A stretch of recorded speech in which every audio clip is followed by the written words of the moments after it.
Bom dia, vamos à nossa live semanal, hoje com o tema Psicanálise e Educação, visão psicanalítica da homeschooling.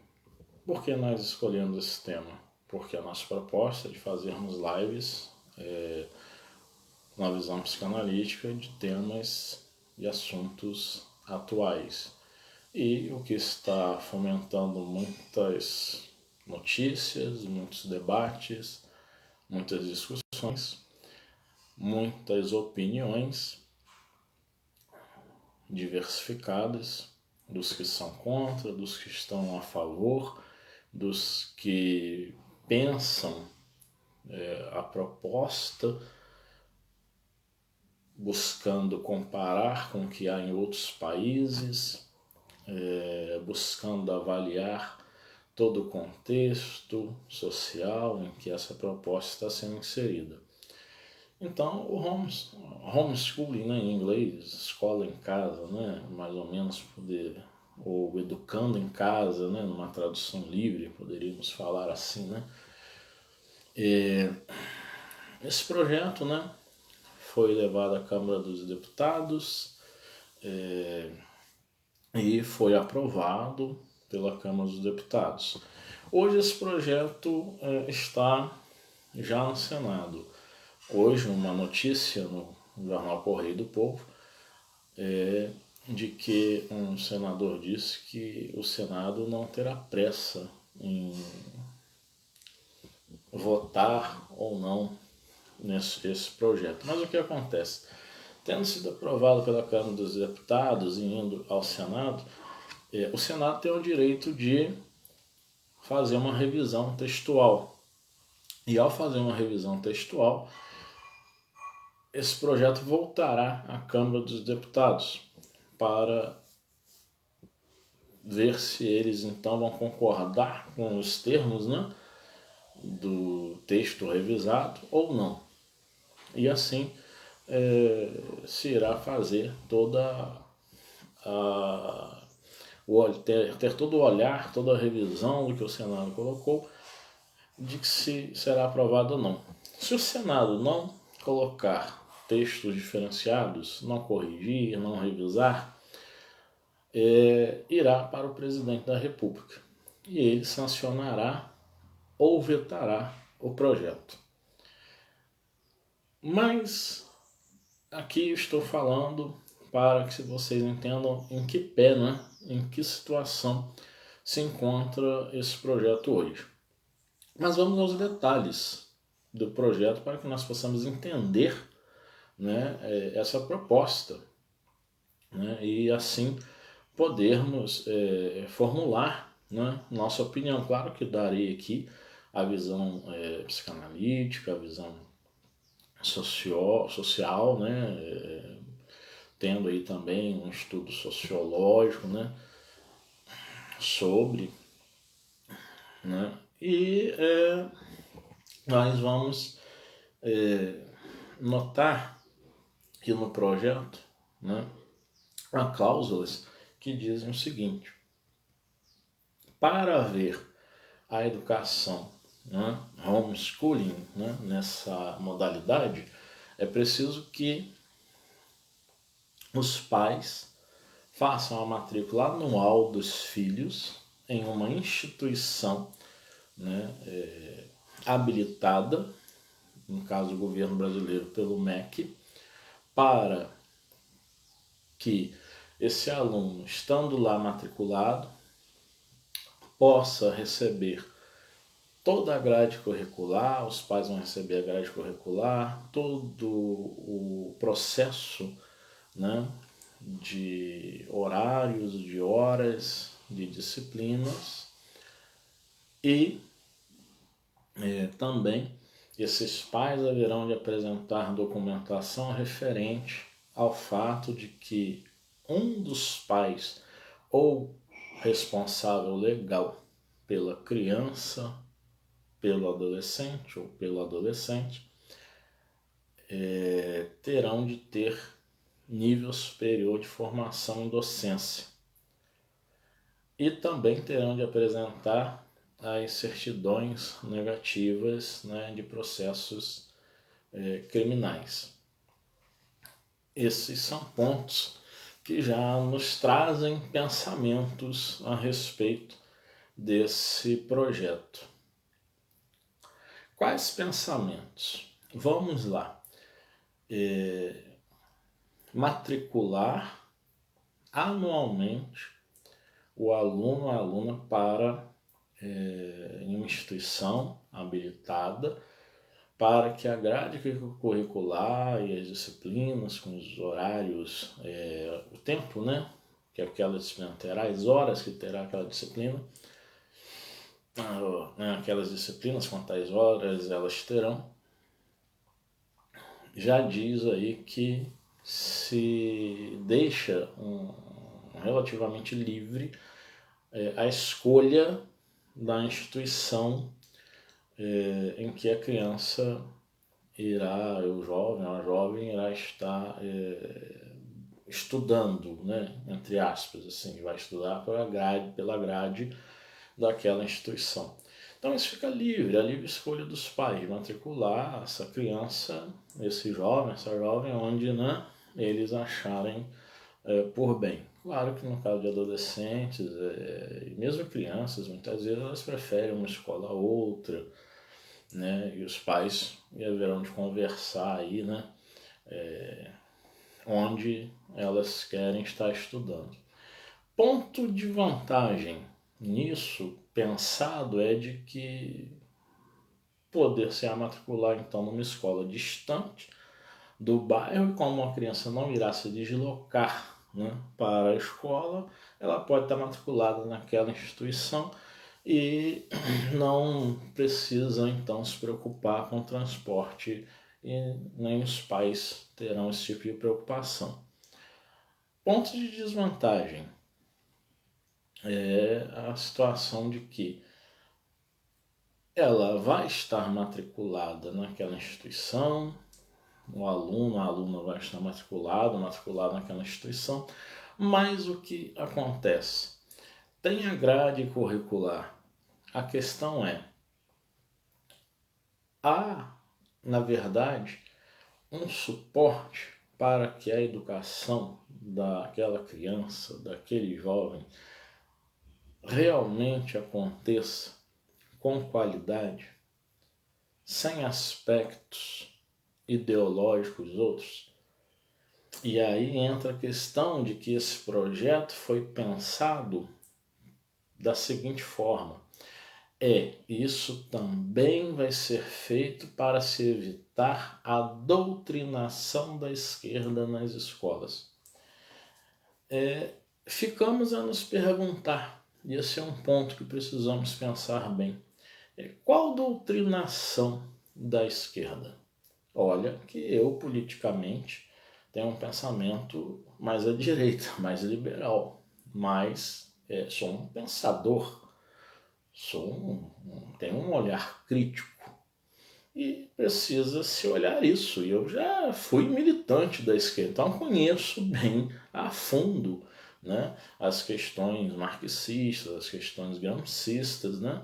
E essa aparelhagem que se fala da esquerda não tem nem muito a ver com Karl Marx, tem mais a ver com as teorias do Antônio Gramsci, que, segundo ele, faz um marxismo cultural, onde as ideias marxistas estariam sendo colocadas, né, em teatro, em filmes, novelas, no ensino, nas escolas, nas universidades, e assim se aparelharia todo um Estado com pessoas formadas com um olhar, né, próprio de pessoas da esquerda. Sendo que, o que acontece nas nossas instituições escolares? Se a proposta é formar, de uma suposta doutrinação da esquerda, é formar cidadãos para serem críticos, para pensarem criticamente, que essa é a proposta. Onde nós vemos, na maioria dos alunos, das alunas, esse pensamento crítico? não se vê. É muito difícil. E quando um aluno ou uma aluna sai do ensino médio, por exemplo, e o projeto é para a educação básica, né? Eu esqueci de falar isso, é bom pontuar isso. E o que é educação básica no Brasil? É o ensino fundamental e o ensino médio. Então nós temos o ensino fundamental 1, do 1º ao 5º ano, o ensino fundamental 2, do 6º ao 9º ano, e o ensino médio. E quando a aluna não sai do ensino médio, para que esse aluno, essa aluna está sendo formado, está sendo formada? Para o mercado de trabalho. A princípio, é para o mercado de trabalho. Essa não é uma visão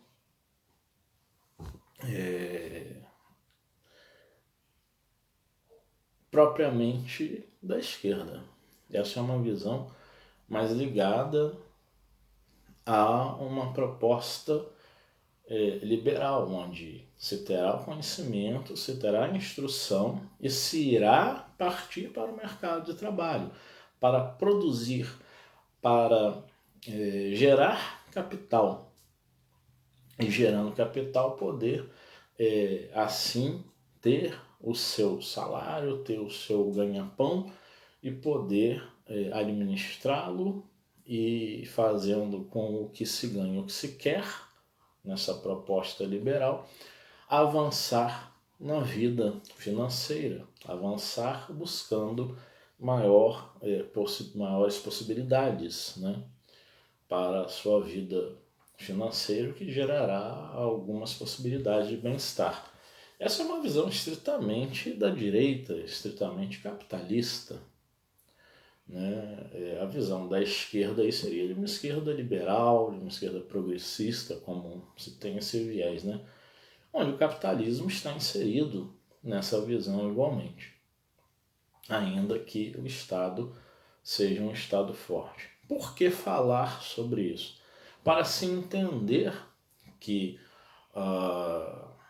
não se há, na verdade, uma proposta estritamente da esquerda, porque haveria de preparar, sim, para o mercado de trabalho, mas não só.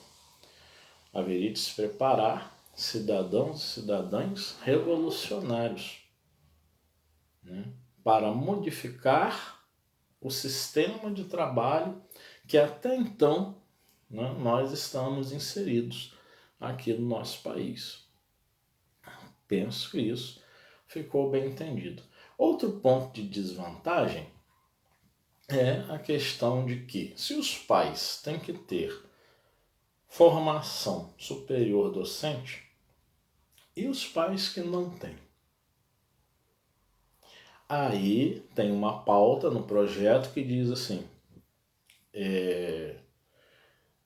haverá uma transição e dentro de um ano aqueles pais, né, ou o pai ou a mãe ou um responsável legal pela criança ou pelo jovem, haverão de estar matriculados em curso de um nível superior de docência e a partir disso, dessa transição, nossa criança pode estar matriculada, né, numa instituição e realizar a sua educação em casa, homeschooling.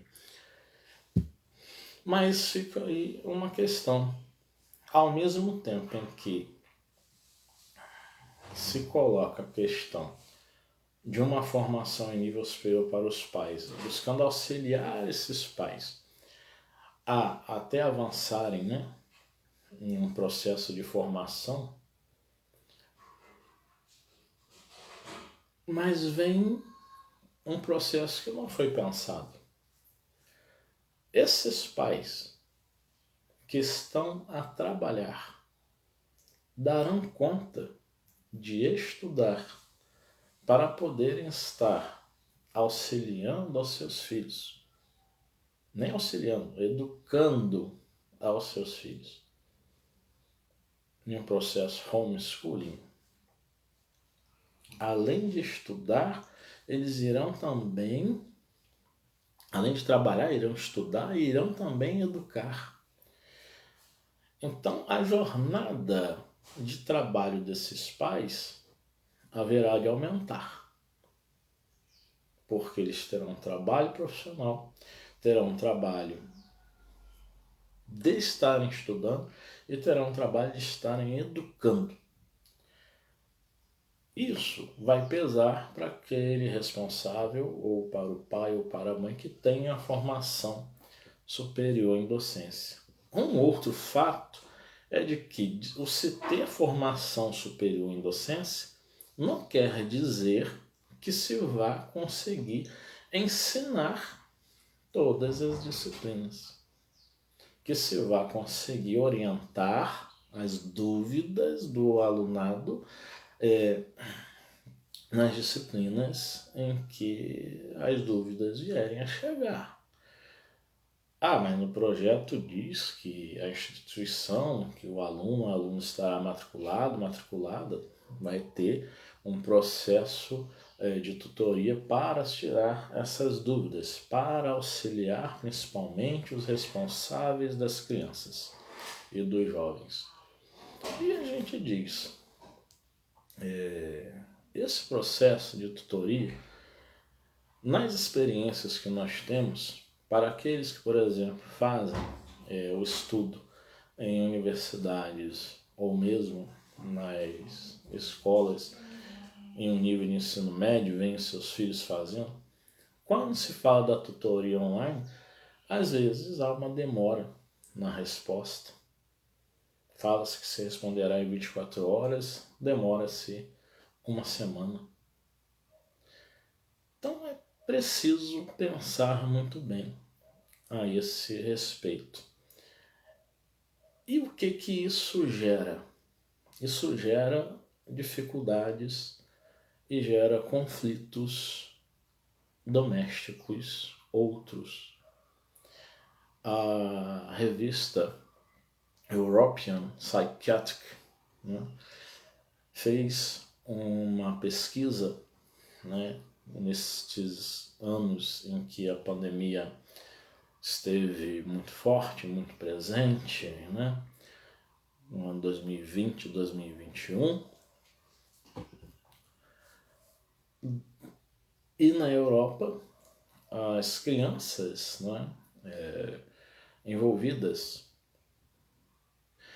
como as crianças no Brasil, que tiveram que estudar em casa, tiveram que ficar em casa, porque por não se saber lidar com a questão viral do novo coronavírus, houve a questão do confinamento, a questão do isolamento social, começaram a haver conflitos domésticos, preocupações maiores dos pais, o estresse se tornou maior e os conflitos domésticos devido a diversas questões. O se estar tanto a criança ou jovem estudando, os pais trabalhando e o pai ou a mãe trabalhando ou o responsável legal pela criança ou pelo jovem, serem interrompidos em diversos momentos pela criança ou pelo jovem para que dúvidas fossem tiradas.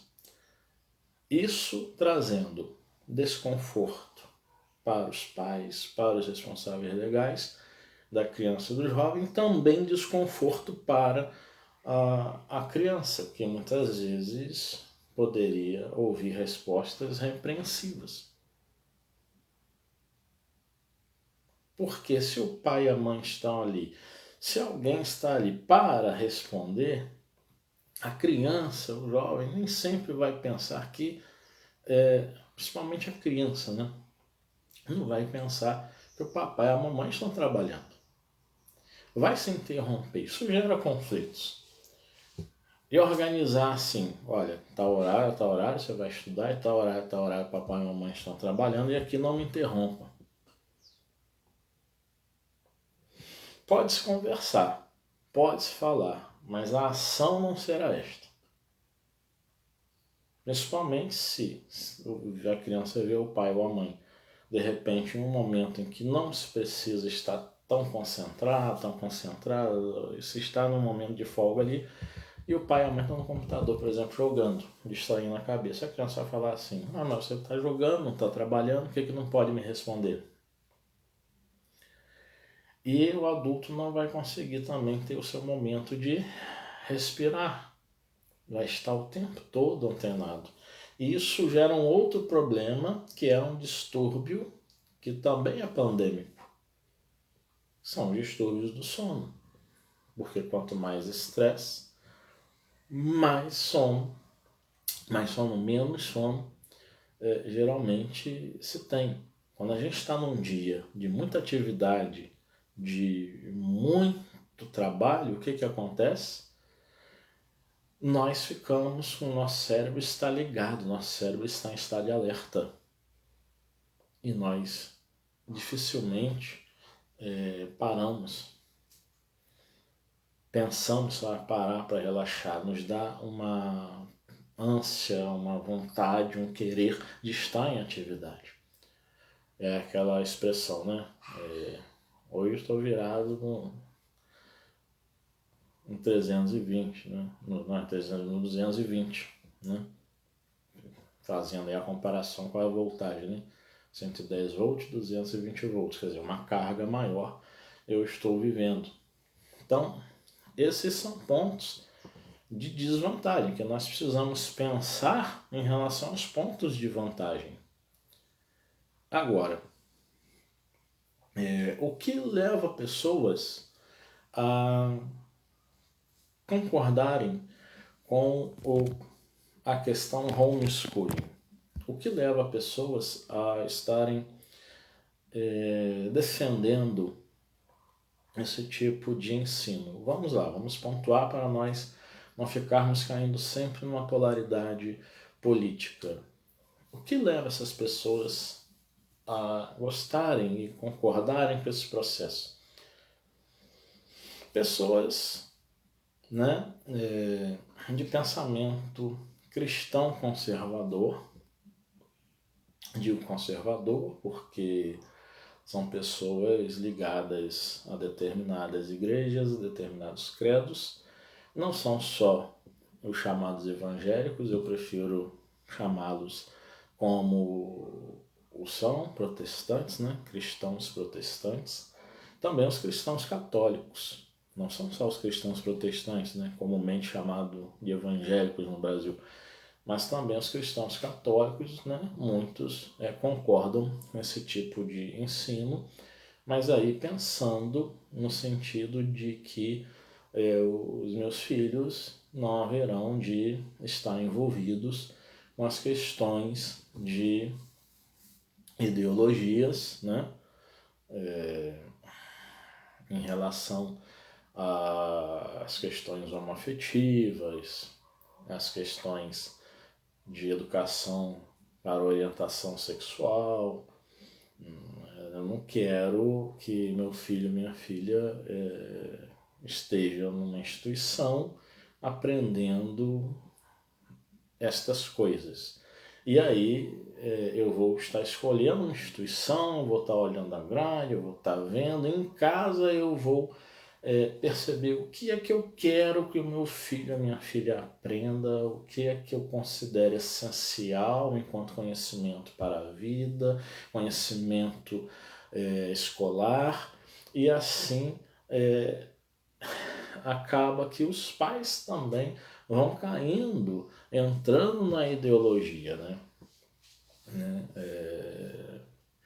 Essa ideologia, né, muito ligada, né, a uma proposta cristã, né, falando da cristandade, né, das instituições, né, igrejas, né, sejam cristãos católicos, sejam cristãos protestantes, para assim dar essa visão de que eu não posso permitir que meu filho e minha filha estejam sendo doutrinados para aceitarem determinadas propostas. Quando na realidade, se a gente olha, né, determinados processos educacionais em relação à orientação sexual, em relação a questões homoafetivas, não se está dizendo para a criança ser isto ou aquilo. Né? Fala-se muito nessa questão, entrando nela, na questão da homossexualidade, de que mas quer se colocar para a criança que ela não é nem homem nem mulher. É óbvio que uma criança não vai entender isso, uma criança ela não identifica isso, né? Ela vai sendo ensinada por imitação e pelo seu desenvolvimento, como fala o Freud, a importância aí também da psicanálise, né?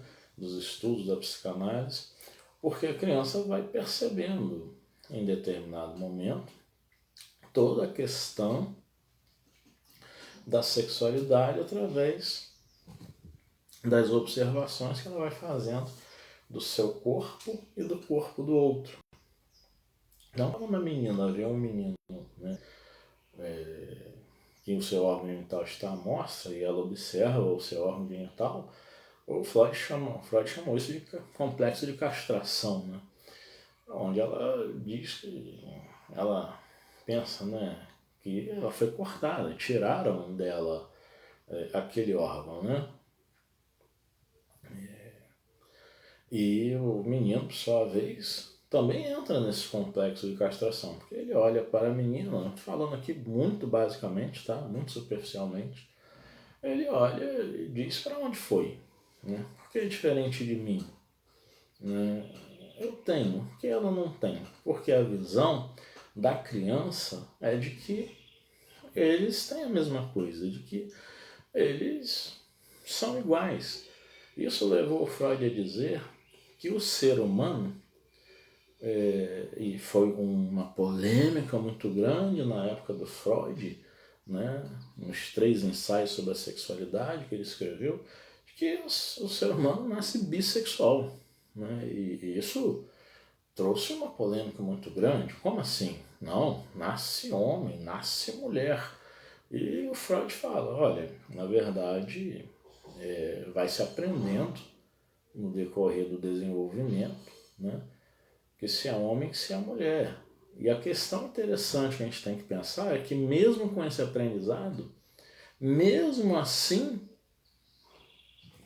as crianças educadas enquanto homens, enquanto mulheres, dentro do que a sociedade dita de que o homem, por exemplo, veste azul, a mulher veste rosa, sem considerar a origem do porquê da cor azul, porquê da cor rosa.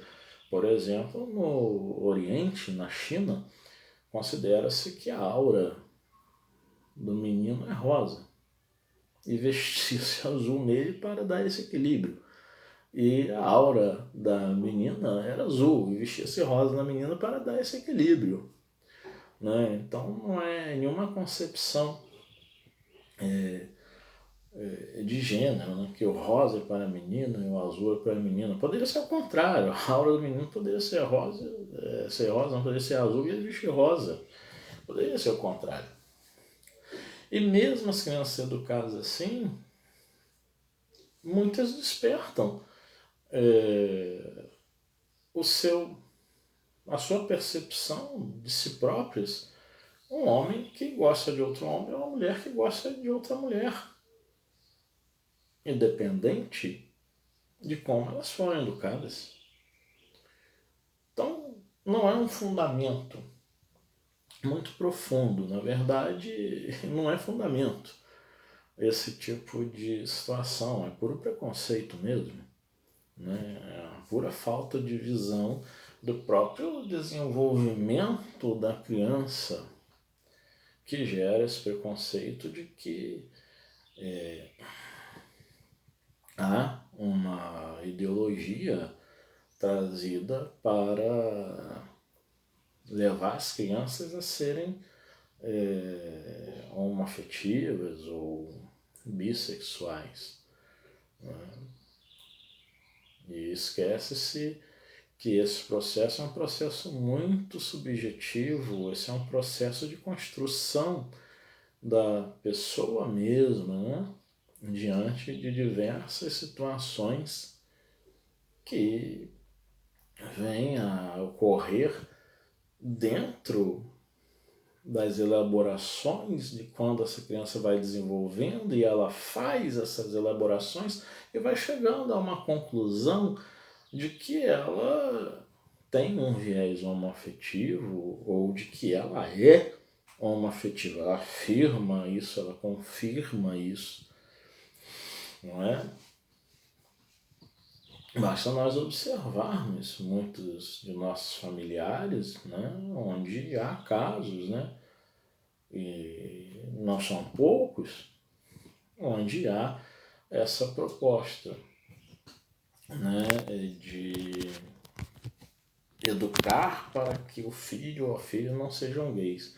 Entretanto, um filho e a filha, um filho ou uma filha se mostram, né, gays ali, né, mostram que são gays. Né. E como resolver a questão, por exemplo, das crianças trans, das crianças que com 5, 6, 7 anos, elas já se sentem estando em um corpo masculino, mas se sentem femininas. Estando em um corpo feminino, se sentem masculinos. É um sentir. Isso vem com elas.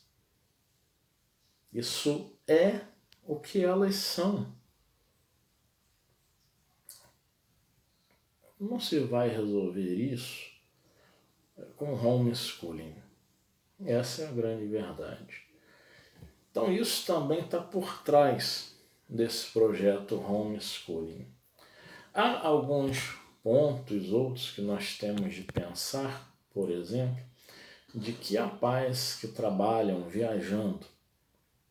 E esses pais que trabalham viajando, com homeschooling poderiam estar levando essas crianças com eles e assim promovendo, né, o fato de estarem juntos.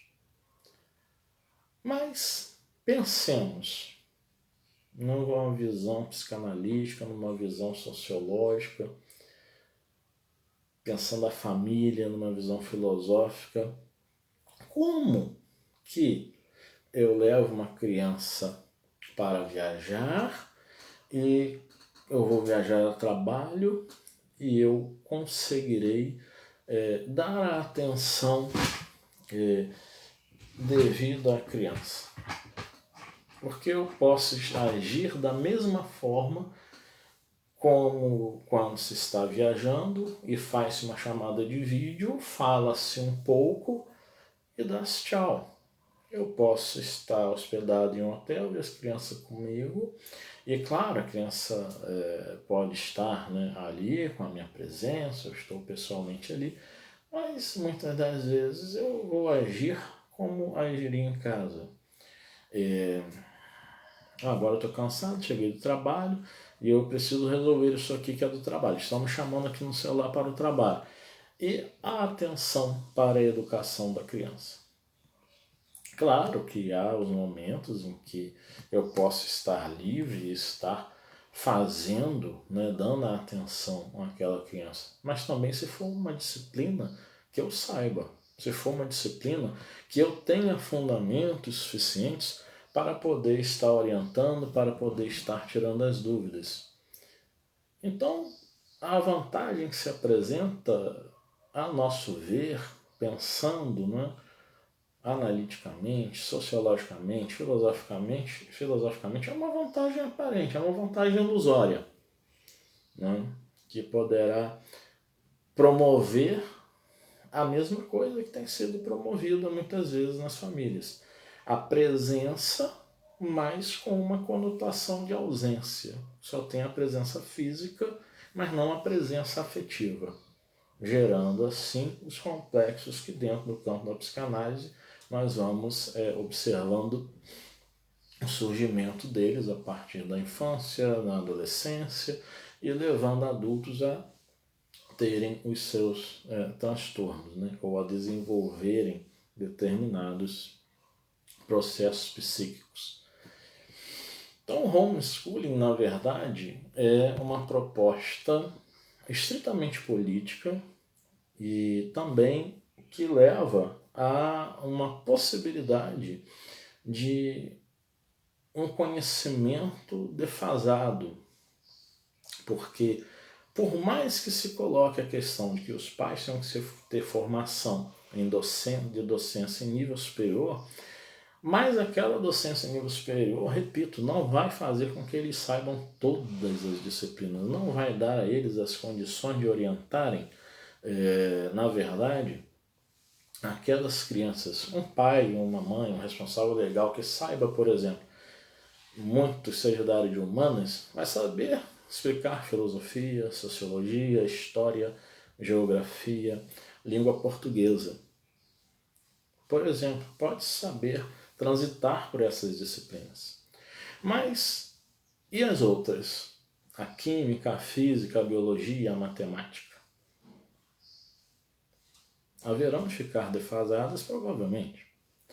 E quando é o contrário, que se tenha mais possibilidades, né, mais fundamentação nas ciências naturais e exatas, né, a química, a biologia, a física, a matemática e as ciências humanas, então, poderão estar defasadas, porque se sabe muito sobre determinada área e menos sobre outra. É quase impossível um ser humano conseguir, né, trabalhar bem todas essas disciplinas.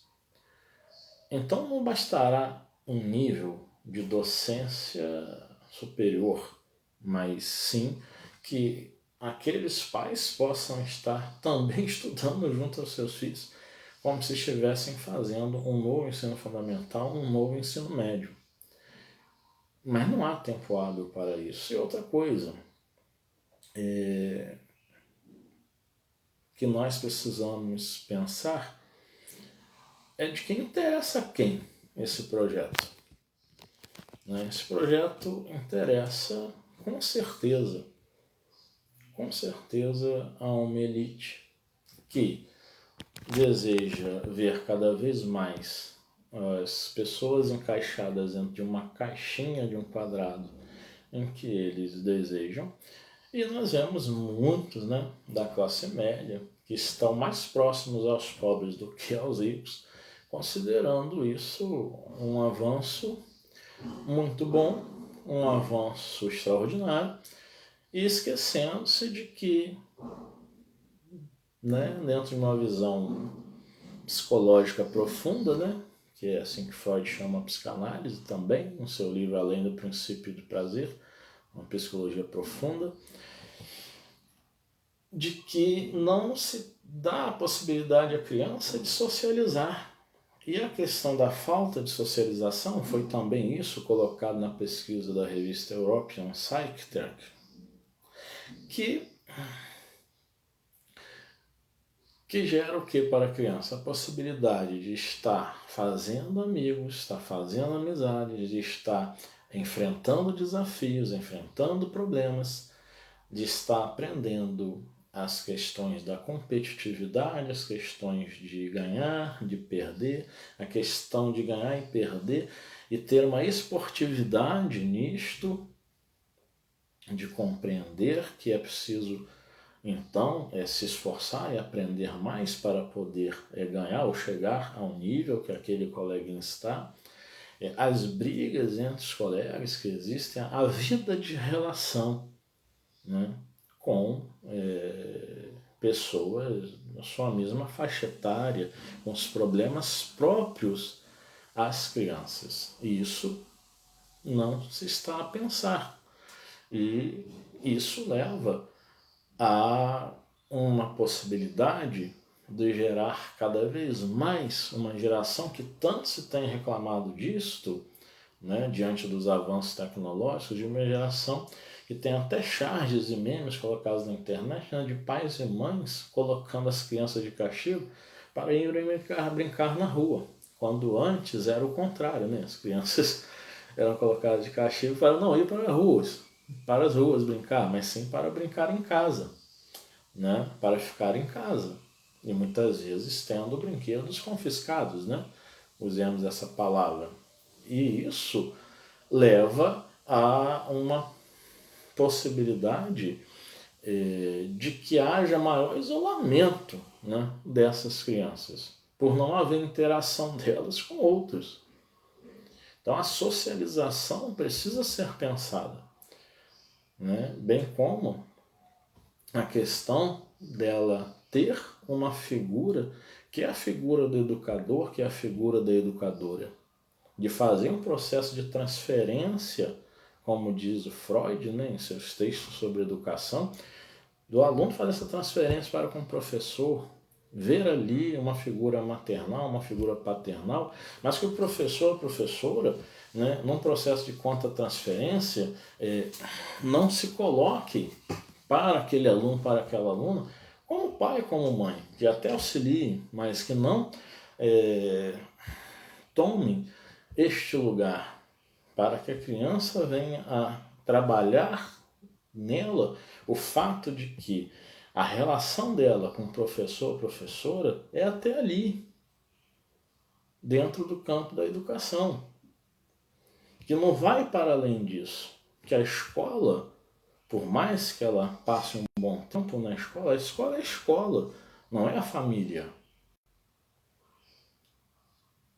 E isso na homeschooling haverá de promover dificuldades, haverá de promover confusões.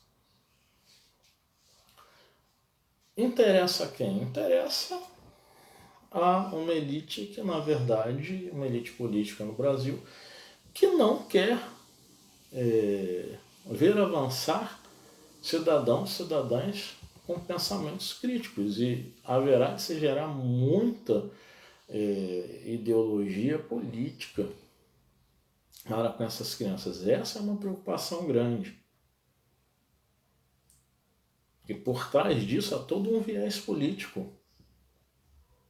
Há toda uma defesa para que um estado de coisas possa se realizar. E isso é perigoso. Por que é perigoso?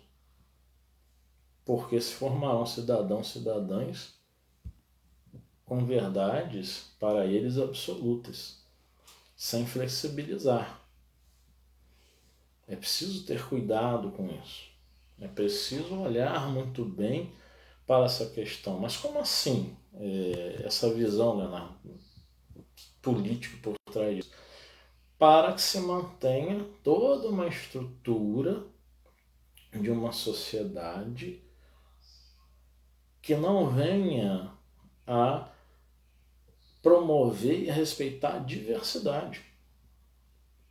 Quando a gente falou da ideologia em relação aos cristãos católicos, aos cristãos protestantes, que muitos desses defendem a questão do homeschooling, é isto. Por trás há toda uma ideia muito conservadora, há toda uma ideia de se ser contrário a determinadas mudanças, o que fará retroceder determinados avanços legais que já se tem, como as questões das leis em relação à população LGBTQIA+, as questões das leis em relação à população negra. Muitos falam, mas não tem esse preconceito todo. Tem. Há esse preconceito. Muitas vezes, quando a gente pode falar brincando, mas aquele mariquinhas ali, aquela bichinha, é preconceito. Não se está brincando. E muitas vezes, né, o Freud tem um livro chamado Os Xistes e o Inconsciente, e que vale muito aquele ditado que nós falamos no Brasil, né? brincando, se falam as verdades que se quer. São nas brincadeiras que nós falamos aquilo que queremos dizer. E o Freud avaliou isso e analisou isso neste livro, Os Xistes e Suas Relações com o Inconsciente. É um livro simples, recomendo a leitura. Não precisa ser psicanalista para ler as obras do Freud, não. Fiquem à vontade para as lerem. Né? E ele vai também, no livro Psicologia das Massas, né? Em análise do eu, no campo da psicologia das massas, ele vai falar dessa estrutura em que se formam as massas para servir a um ideal X ou Y. Né? E a homeschooling acaba trazendo esse propósito. Né? E isso que eu estou dizendo aqui não é uma visão, nossa, Leonardo, você falou no início que você tem um pensamento mais à direita, mas você está falando de LGBTQIA+, de população negra, você então está se voltando à esquerda? Não, não polarizem o que eu estou dizendo aqui. Eu continuo sendo uma filosofia política liberal, mas isso não me impede de ver e avaliar como um pensador as questões ligadas aos movimentos sociais. Isso não me impede de ver que, sim, a população negra, ela é maioria no Brasil, ela é uma população mais pobre por conta do grande crime, como já falou o antropólogo Milton Guran, que eu tive a possibilidade de ter aulas com ele quando comecei a fazer história. Não terminei uma faculdade que eu até gostaria de terminar, mas hoje é muita coisa. E ele disse que um dos maiores crimes cometidos no Brasil foi a assinatura da abolição da escravatura, porque não se tinham políticas para aqueles escravos que foram libertos. E daí surgiram as favelizações, daí surgiram os capoeiras que viraram capangas de senhores para cobrarem daqueles que deviam àqueles senhores. Né? E foram surgindo todo o processo de marginalidade, né, que hoje nós vemos por conta do quê? Da necessidade, que é uma condição humana, de comer, de se alimentar para poder sobreviver. Como não avaliar historicamente esse processo e, em avaliando isso, você colocar fulano de esquerda? Não, isso é uma questão histórica, é um fato histórico. Isso é ciência. Isso não é besteira.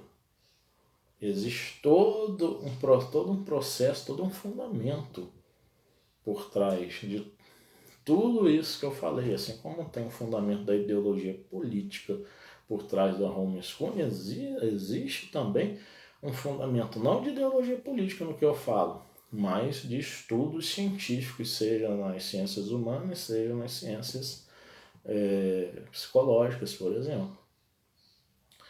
Então, espero ter esclarecido um pouco a respeito da homeschooling. Eu falei de uma visão psicanalítica, falamos da visão psicanalítica, mas também falamos de uma visão sociológica, de uma visão filosófica, de uma visão histórica, porque há necessidade de a psicanálise transitar. O Freud transitava, né, dentre as demais ciências, né? E para a gente terminando também, a gente tem de pensar, né, a população LGBTQIA+. Claro que há excessos, claro que há pessoas que acabam extrapolando, mas quanta repressão foi sofrida por essa população por anos e anos e que hoje pode andar à vontade, né, pelas ruas, mesmo assim não tão à vontade, porque se a gente for nas estatísticas, o número de crimes homofóbicos não é pequeno, tanto quanto o número de assassinatos de mulheres, né, os feminicídios. Então a gente precisa estar pensando sobre essas questões, precisamos estar debatendo essas questões, precisamos estar realmente tendo um olhar mais ampliado sobre essas questões que a vida em sociedade nos traz. E falando nisso, né, vamos lembrar nas questões de socialização para as crianças que os filósofos gregos, na antiguidade grega clássica, eles já diziam que o ser humano é um animal, que ele é um animal social, ele não é um animal para viver segregado, né? É um animal para conviver em sociedade, e assim que o desenvolvimento dele se dá. Valores são trabalhados ali, naquela vida de relação. E uma criança em homeschooling, ela não terá essa vida de relação, de socialização que a escola proporciona. Fiquem bem, tenham um bom final de semana. Vamos encerrando hoje assim, agradecendo aqueles, né, que têm colaborado com esse projeto. Ficam aqui meus agradecimentos. Não importa o valor, o importante é que estejamos caminhando juntos, e estaremos aqui na próxima sexta-feira com algum tema. Podem sugerir temas, podem colocar aí nos comentários, né? Ou me enviar privativamente, como vocês quiserem, que a gente vai estar avaliando para estar aqui então abordando. Fiquem bem, um bom dia para todos e um bom final de semana a todos e todas.